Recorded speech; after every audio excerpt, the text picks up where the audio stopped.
Les animaux les plus dangereux et les plus puissants d'Afrique ont été désignés par les chasseurs sous le nom de Big Five, les 5 grands.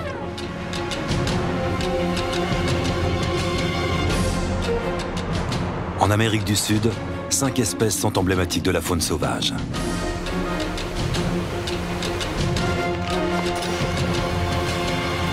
Nous avons sillonné ce vaste continent à la recherche de ces animaux hors du commun.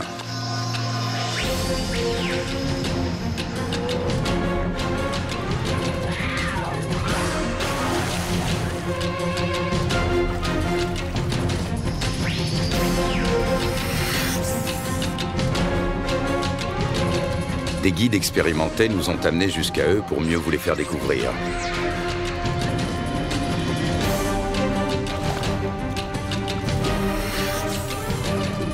Les 5 grands animaux d'Amérique du Sud.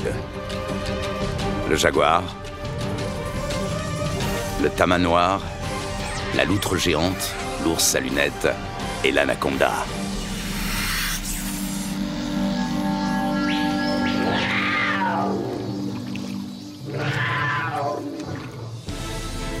À l'époque où les safaris étaient synonymes de chasse pour quelques privilégiés, il fallait plusieurs semaines pour rallier l'Amérique du Sud depuis l'Europe.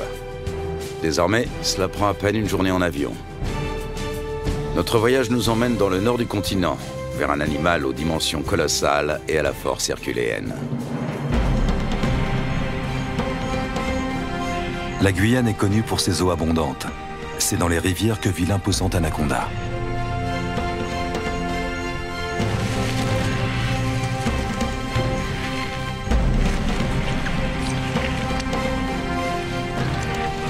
Vénéré et craint, mi-dieu, mi-démon, il règne en maître sur ce paradis aquatique.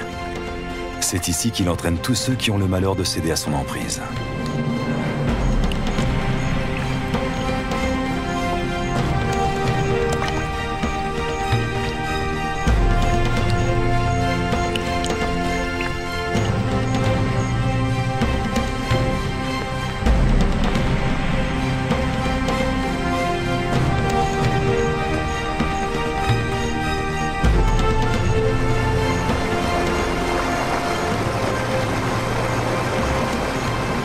L'eau est l'élément essentiel de son habitat.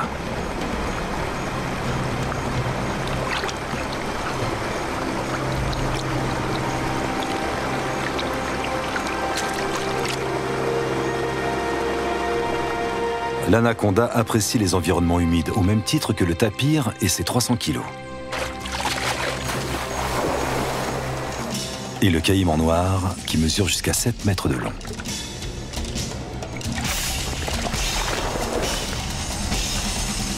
Pour les capybaras, partager le territoire des anacondas n'est pas de tout repos.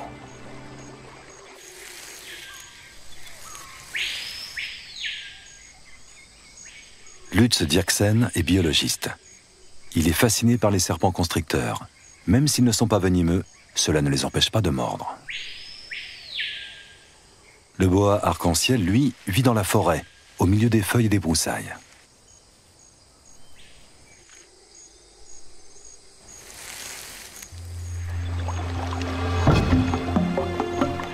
Dès 4 heures du matin, nous avons commencé à charger les 3 bateaux avant de nous mettre en route à la recherche du grand anaconda.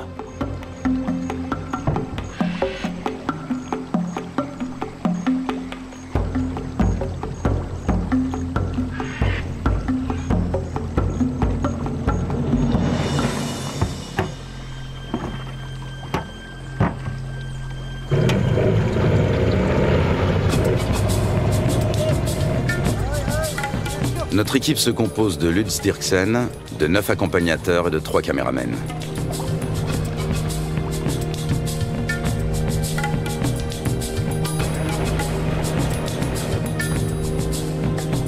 Même en pleine saison sèche, le niveau de l'eau est toujours très élevé.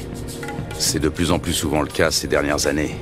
Pas un seul banc de sable isolé où les animaux pourraient prendre le soleil. Apercevoir des anacondas s'annonce difficile. Le grand anaconda, aussi appelé anaconda vert, vit à l'est des Andes, près des grands systèmes hydrologiques.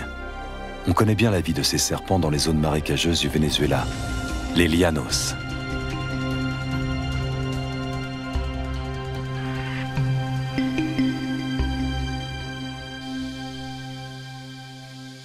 Là-bas, les anacondas mesurent rarement plus de 4,5 mètres de long. Leur proie préférée, ce sont les capybaras, les plus grands rongeurs au monde dont les dimensions peuvent atteindre celles d'un chien berger.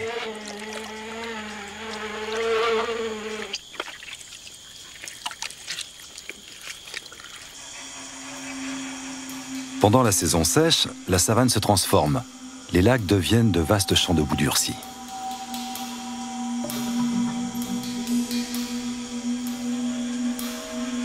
Difficile pour un anaconda de plus de 4 mètres de trouver un point d'humidité qui lui permettra de supporter la chaleur.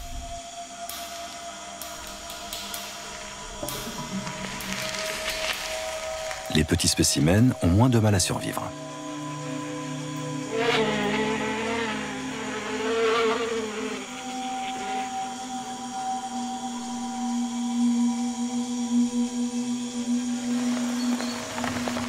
Début avril, la saison sèche touche à sa fin et les premières gouttes d'eau se transforment vite en pluie torrentielle.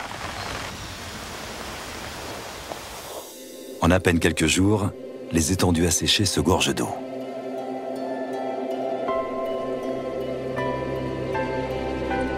L'anaconda retrouve enfin son élément de prédilection. De toutes parts, la savane verdit et renaît à la vie.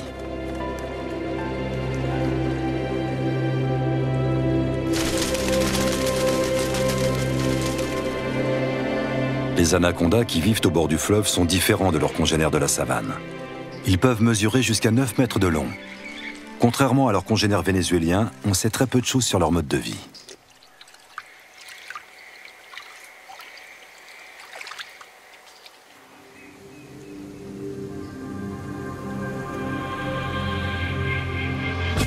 Notre première journée de voyage touche à sa fin à Riwa, le dernier village qui borde la rivière.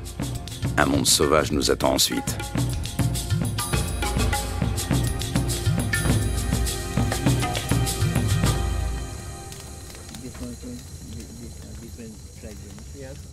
À la lueur du feu de camp, un vieux chasseur nous raconte la légende du matapi.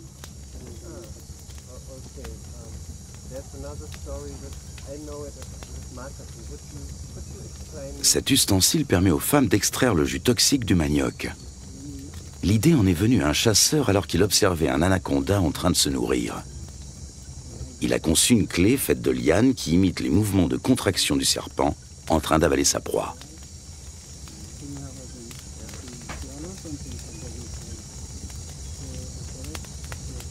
Fascinant. Tout autant que le ciel qui brille de 1000 étoiles au-dessus de nos têtes.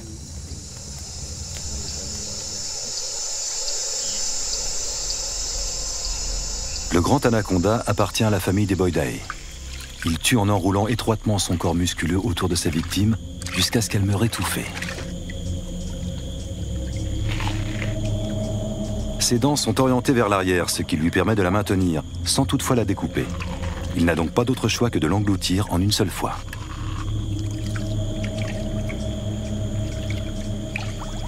Sa mâchoire et son corps sont capables d'une extraordinaire dilatation.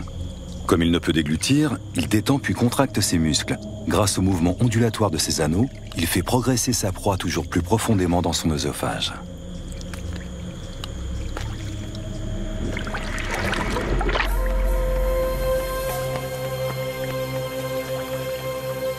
Un groupe de becs en ciseaux prend son envol dans la lumière du petit matin.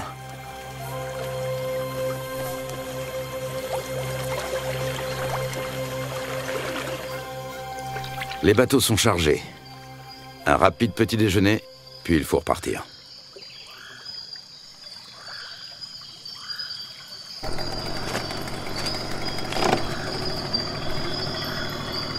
Encore 3 longues journées de bateau nous attendent.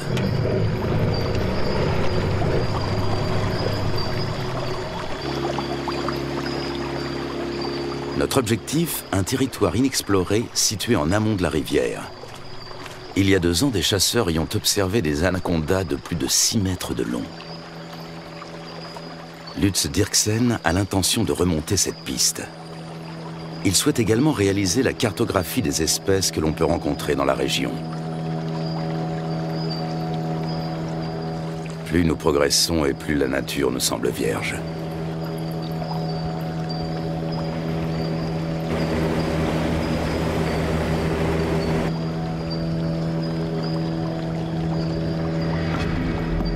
Avec un tel niveau d'eau, les caïmans noirs ont bien du mal à trouver un endroit où se prélasser. Les plus gros spécimens, eux, ont trouvé leur place au soleil.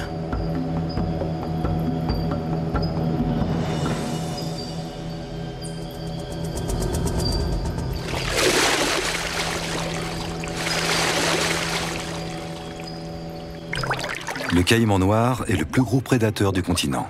Ses mensurations, 7 mètres de long pour 100 kilos.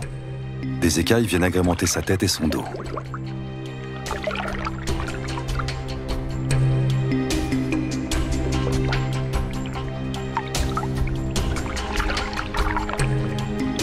La peau cuirassée de son ventre et de sa gorge est particulièrement épaisse et dure. Sa mâchoire supérieure est typique de son espèce. Toute dent qui tombe repousse invariablement. Les petits points qui ornent son museau sont autant de récepteurs ultrasensibles qui lui permettent de localiser ses proies. Au fil de l'évolution, les crocodiliens, dont font partie les caïmans, ont su imposer leur domination. Après plusieurs heures de trajet, une pause est la bienvenue. C'est Lutz Dirksen qui tient le journal de l'expédition. Ses observations précises sur les espèces rencontrées lui seront plus tard d'une grande utilité. Notre campement sur la rive a éveillé l'intérêt des caïmans. Prudemment, mais non sans une certaine curiosité, ils viennent y voir de plus près.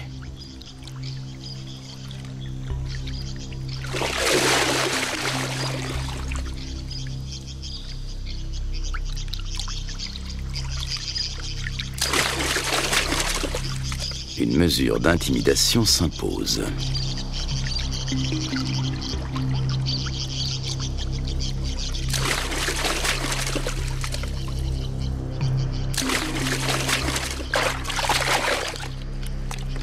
Dans l'eau, le caméraman se fait tout petit.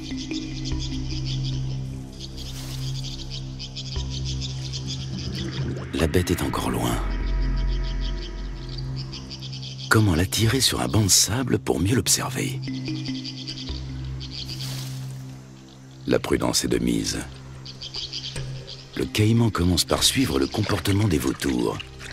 Une fois sûr qu'aucun danger ne menace, il vient récupérer les restes de repas que nous avons disposés en guise d'appât.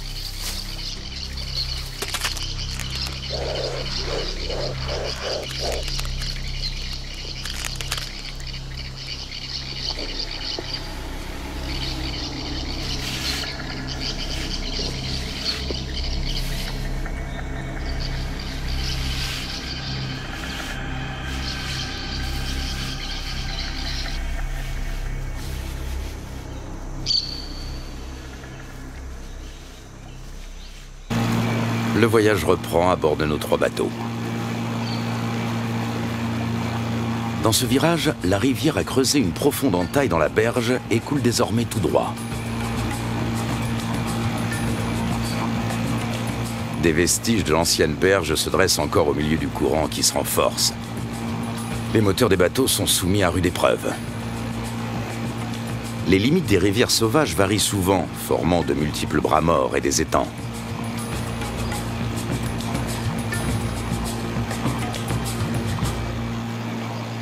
L'après-midi suivant, nous croisons une famille d'otaries géantes. Les Indiens les attirent grâce à un cri bien particulier.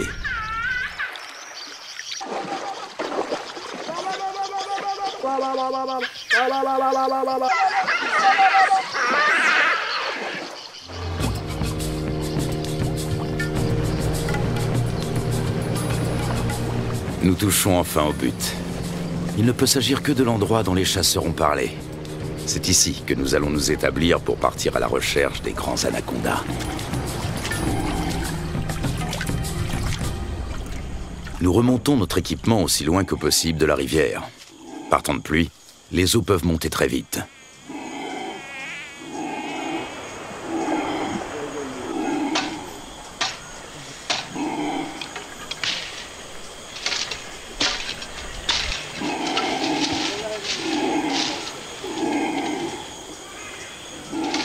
Sous les cris de protestation des singes hurleurs, nous installons 4 bâches imperméables.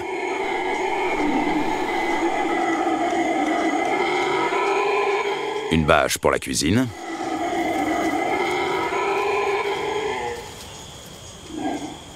Une pour l'équipement de tournage.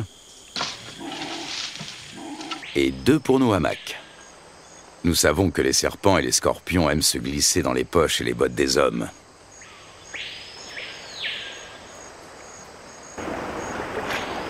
Du poisson frais vient compléter nos rations de riz, de pâtes et de haricots.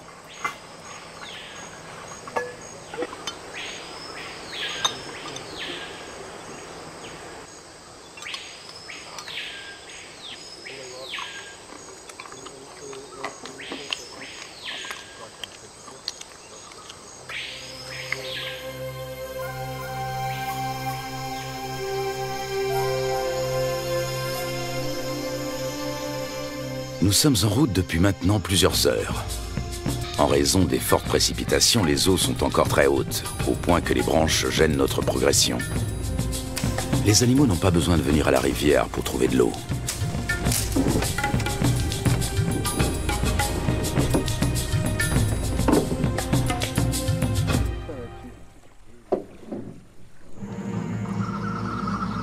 Durant la saison des pluies, les anacondas suivent l'eau jusque dans la forêt.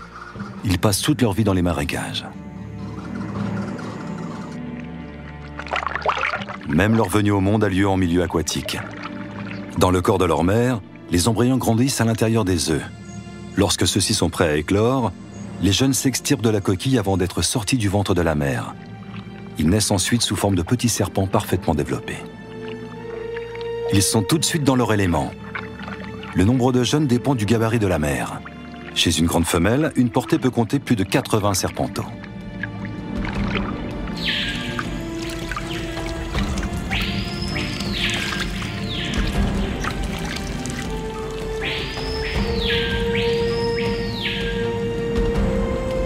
Selon les légendes indiennes, les petits dévoreraient leur mère.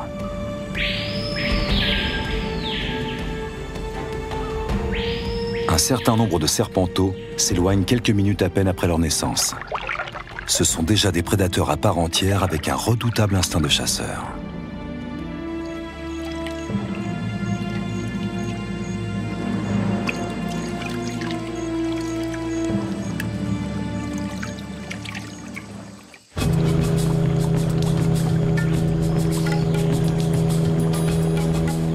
Pour son bain de soleil, cette iguane a choisi une souche d'arbre.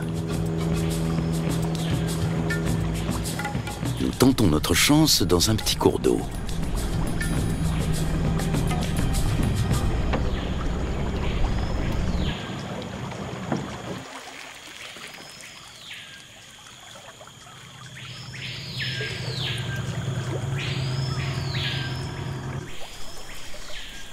Aux aguets, notre capitaine a repéré un mouvement et attrapé le responsable.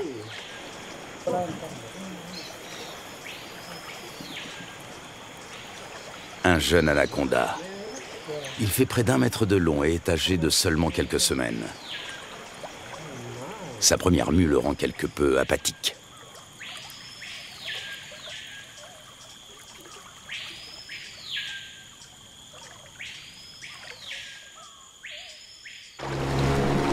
De retour à bord du bateau, le soleil se fait brûlant. La saison sèche semble enfin arriver. Il faudra toutefois attendre plusieurs jours pour que le niveau des eaux baisse.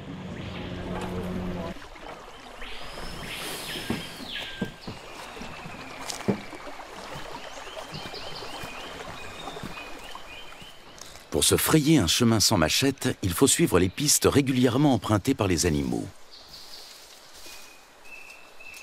Voici un boa constrictor.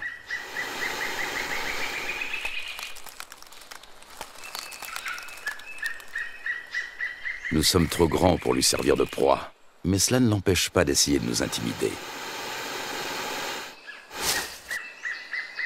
Lutz Dirksen connaît bien le comportement des serpents. D'une main experte, il attrape doucement mais fermement l'animal derrière la tête. Le boa constrictor est un cousin terrestre de l'anaconda. Celui-ci mesure près de 3 mètres. Il s'agit clairement d'une femelle.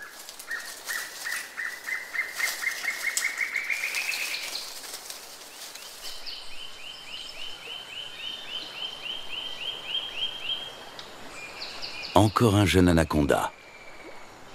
Lorsqu'ils sont âgés d'à peine quelques jours, ils se montrent particulièrement agressifs.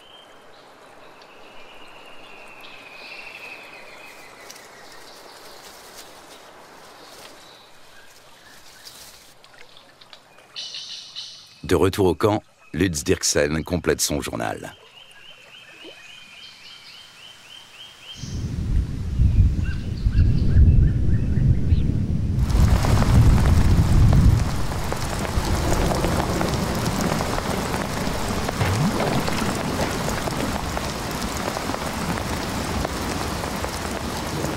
Ces 4 dernières années, la Guyane n'a pas connu de saison sèche normale. Le manioc a même pourri sur pied. À l'origine de cela, les phénomènes météorologiques tels que la Niña et le réchauffement climatique.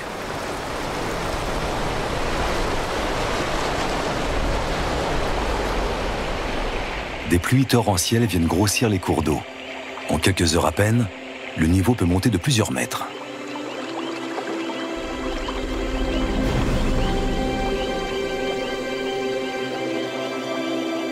Les forêts qui bordent les rivières ont l'habitude de ces caprices saisonniers.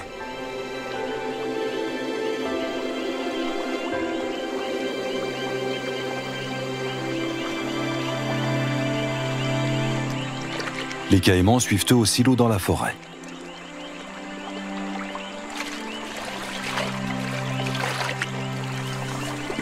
Même le tapir trouve de la nourriture sous l'eau.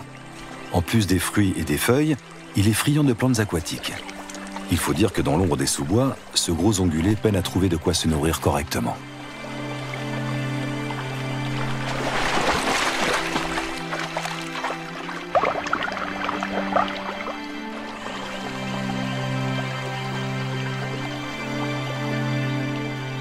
D'autres, en revanche, tentent d'éviter l'eau.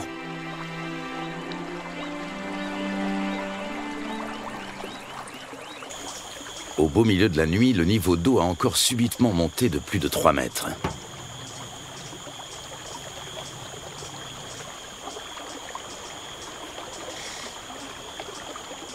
Nous sommes parvenus à mettre en lieu sûr la plupart de nos provisions, et surtout nos bateaux.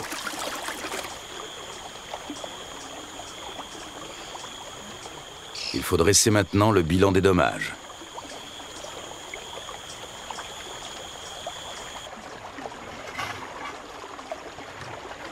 Tout est humide, voire trempé. Même notre matériel de tournage doit être séché.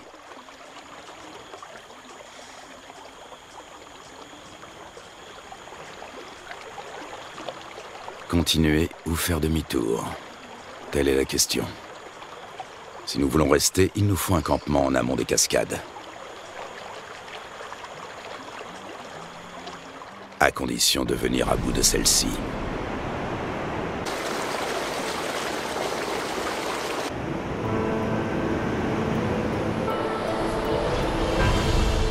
Rapides et cataractes sont fréquents en Guyane. Ils forment un habitat aquatique à part.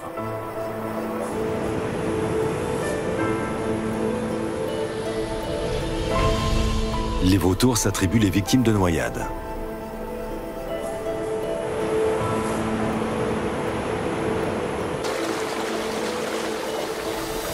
Dans les zones plus paisibles, les hérons se régalent d'escargots et de petits poissons.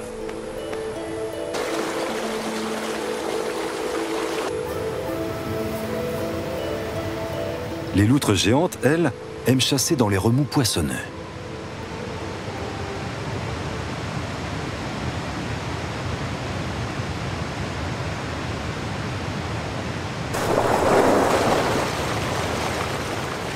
C'est là également que l'oiseau serpent vient pêcher de petits silures.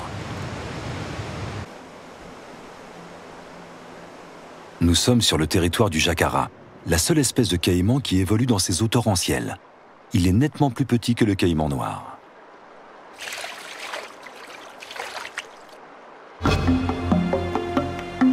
Après en avoir débattu, la décision est enfin prise. L'équipe va se séparer. Un bateau va prendre le chemin du retour. L'équipe de tournage, accompagnée de 6 des guides, va relever le défi et continue la route vers l'amont. Impossible de savoir ce qui nous attend. Peu de gens se sont déjà aventurés au-delà de ces cascades. Pour y parvenir, il nous faut des troncs d'arbres. Ils vont nous servir à faire avancer les bateaux tout en protégeant leur coque. Chacun d'entre eux pèse près de 300 kilos.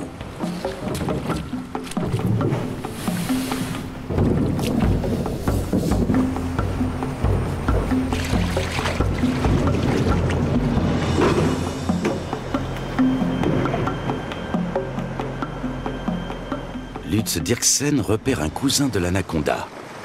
Il s'agit d'un Corallus hortulanus qui vit dans les arbres.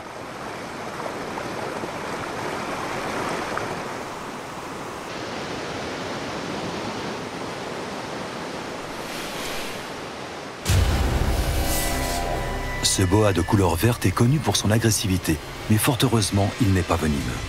Lorsqu'il attaque, il se cramponne à sa proie.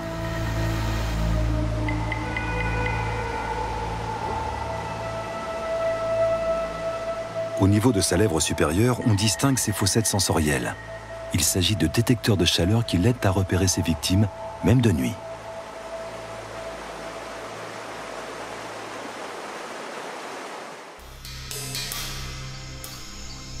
L'anaconda aussi s'oriente grâce à la chaleur corporelle dégagée par ses proies lors de la chasse.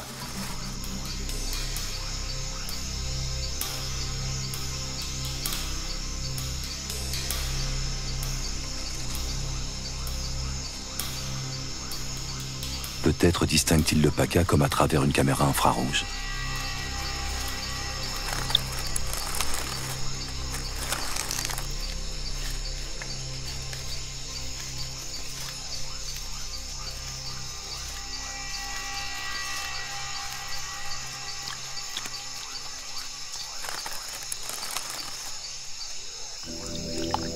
Le plus souvent, l'anaconda chasse en restant immobile sous l'eau, attendant qu'une proie arrive à sa portée. Seul son nez et ses yeux dépassent discrètement de la surface.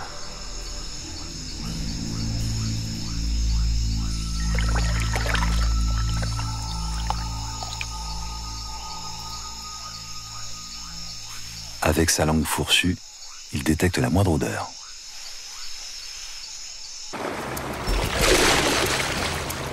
Nous progressons bien plus péniblement que nous ne l'avions imaginé.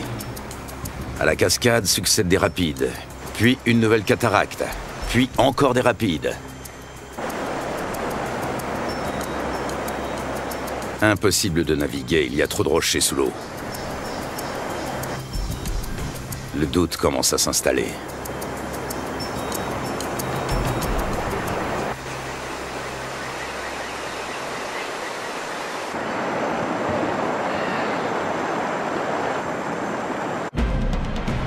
Dans le cours supérieur, les eaux sont particulièrement impétueuses.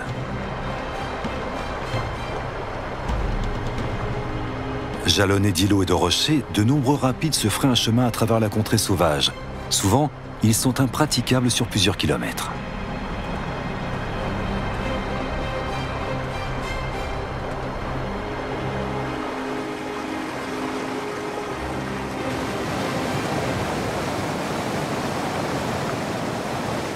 Les jacaras ont compris que les poissons leur tombent directement dans la gueule pour peu qu'ils se placent au bon endroit.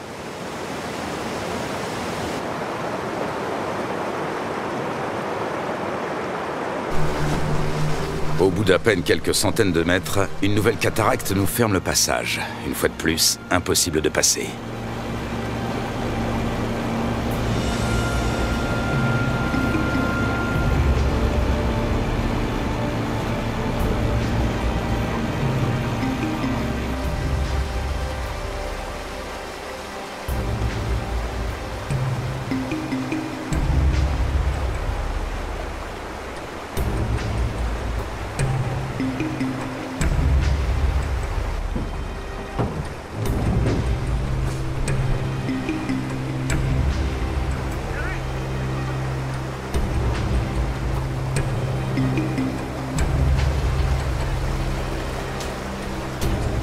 Nous progressons lentement.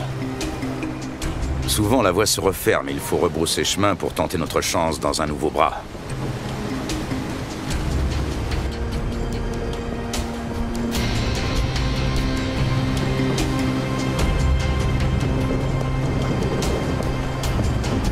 Il nous aurait fallu une journée entière pour parcourir 500 mètres.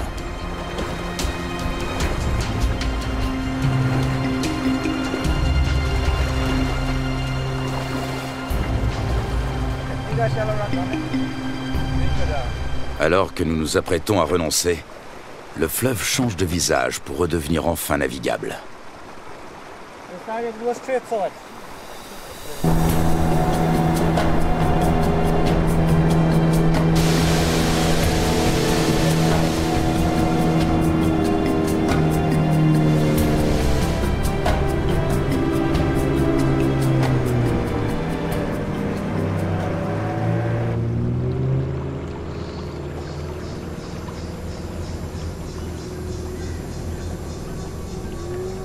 Devant nous, la rivière se dédouble. Un monde intact nous attend.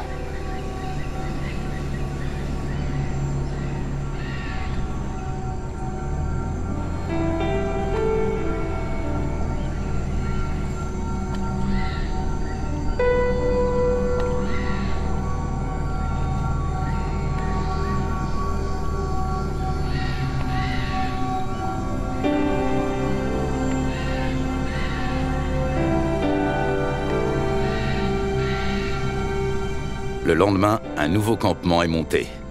Cette fois, nous espérons être à l'abri des eaux.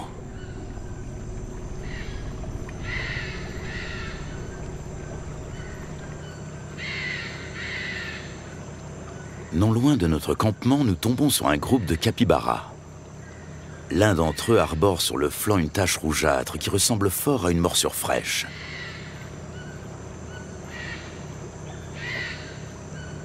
Les rongeurs ne semblent pas gênés par notre présence. Ailleurs, ils se montrent plus farouches. Ici, ils ne redoutent que le jaguar et l'anaconda. Et puis, au milieu d'un enchevêtrement de branches, il est là, immobile.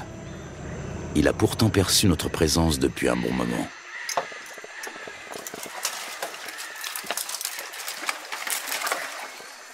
Impossible de l'approcher. Mais Lutz Dirksen sait que l'anaconda n'est pas du genre à fuir bien loin. Il retente sa chance. Une prise solide au niveau de la tête, une autre à l'endroit le plus large du corps, et le serpent ne peut plus lui échapper.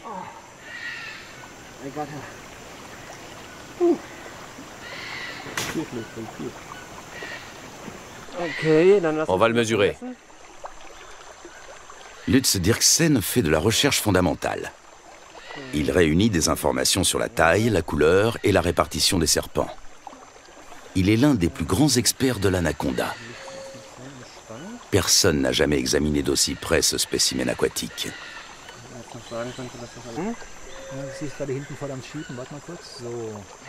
La taille de la tête permet de déterminer l'âge. Plus la tête est importante comparée au corps, et plus le serpent est vieux. À présent, Lutz va déterminer son sexe.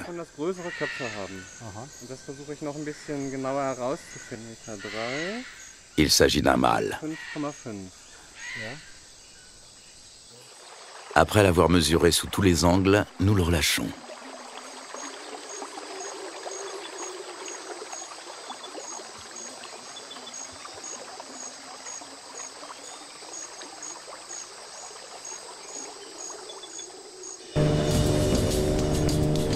Les jours suivants, notre quête d'un spécimen de grande taille se poursuit.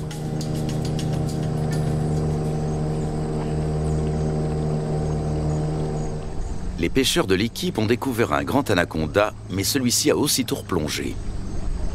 De toute évidence, il est toujours dans les environs.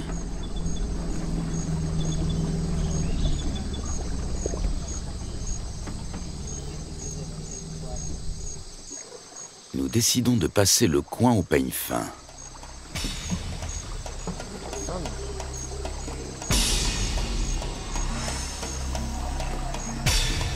Et nous parvenons à rattraper le fuyard.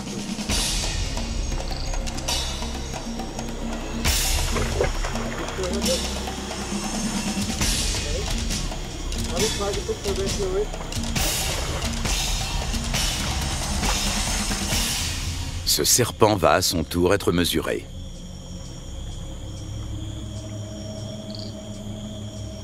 Encore un mâle. 3,30 m de long. Les anacondas mâles sont bien loin d'atteindre la taille des femelles. Ils dépassent rarement les 3 mètres, tandis que les femelles qui vivent dans les rivières peuvent atteindre 9 mètres.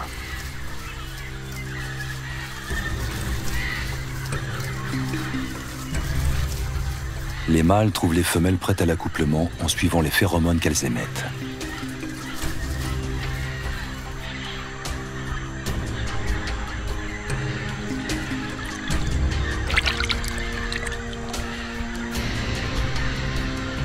Il leur faut parfois suivre la piste sur de nombreux kilomètres.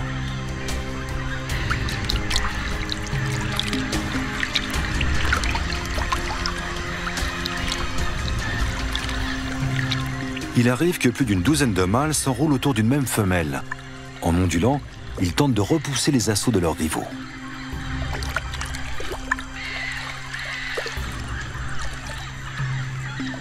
La femelle s'accouple ainsi avec plusieurs mâles.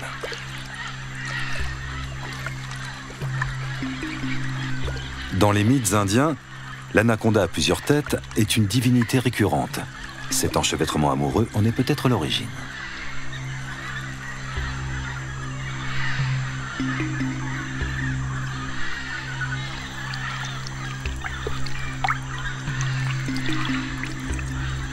L'accouplement peut durer jusqu'à 4 semaines.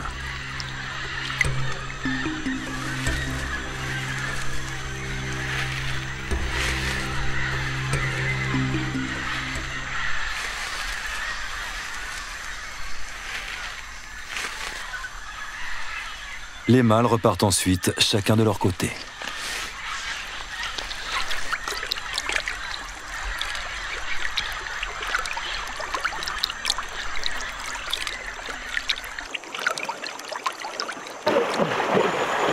Soudain, nous faisons une découverte de taille. Un serpent géant tout près de la rive.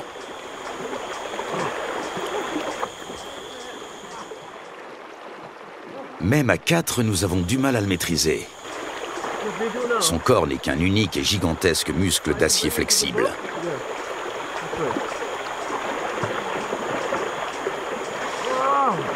Il doit avoisiner les 200 kilos. Il s'agit d'une femelle.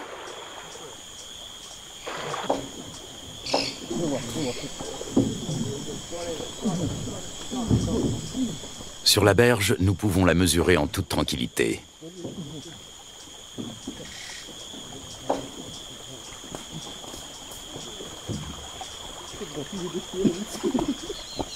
Un sac sur la tête devrait la calmer. Un moyen qui a fait ses preuves.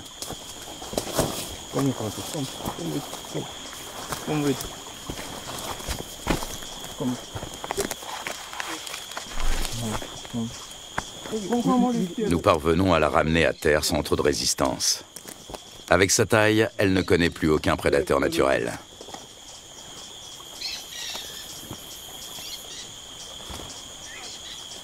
Certes, elle n'est pas venimeuse, mais elle sait se défendre.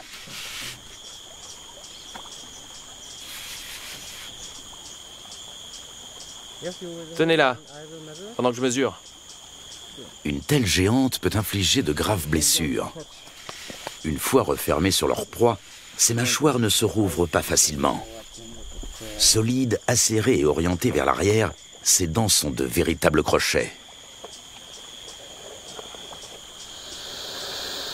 On distingue parfaitement sa trachée située à l'avant de la gueule.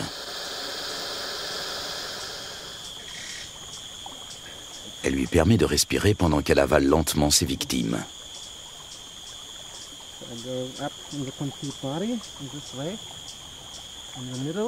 L'anaconda fait jouer ses muscles. Difficile de prendre ses mesures.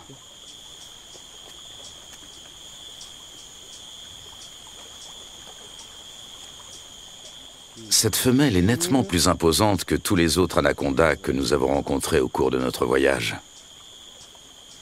Lutz doit s'y reprendre à plusieurs reprises.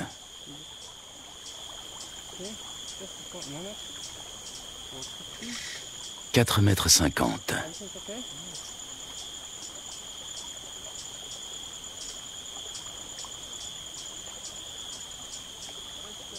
« 5,70 m.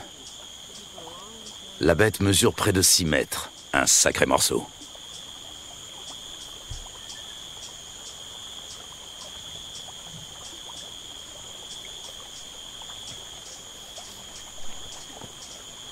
Lutz mesure la circonférence de son corps à l'endroit le plus fort.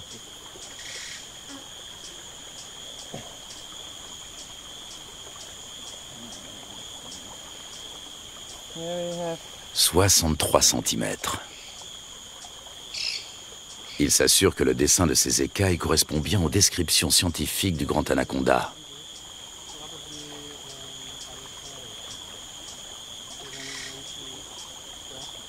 Ces plaies proviennent d'un marsupial.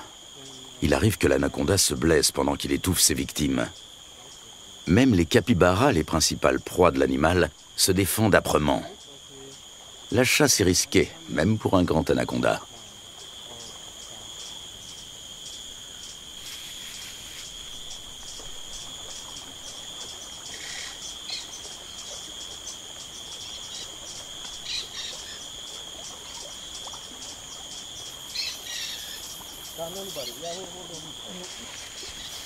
Il faut maintenant relâcher la tête de l'animal, la manœuvre la plus délicate. Lorsque le serpent retrouve sa vision, il vaut mieux être déjà loin.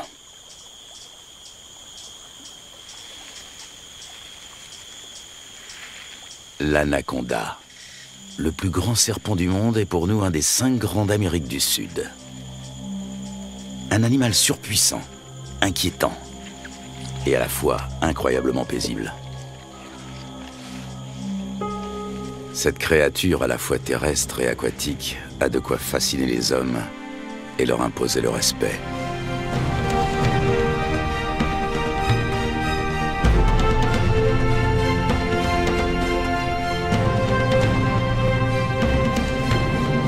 Et demain, une autre rencontre pleine de magie nous attend avec le jaguar, roi de la jungle amazonienne et dieu pour bien des tribus encore. Mais pour l'heure, il y a l'actualité vue par Arte Journal.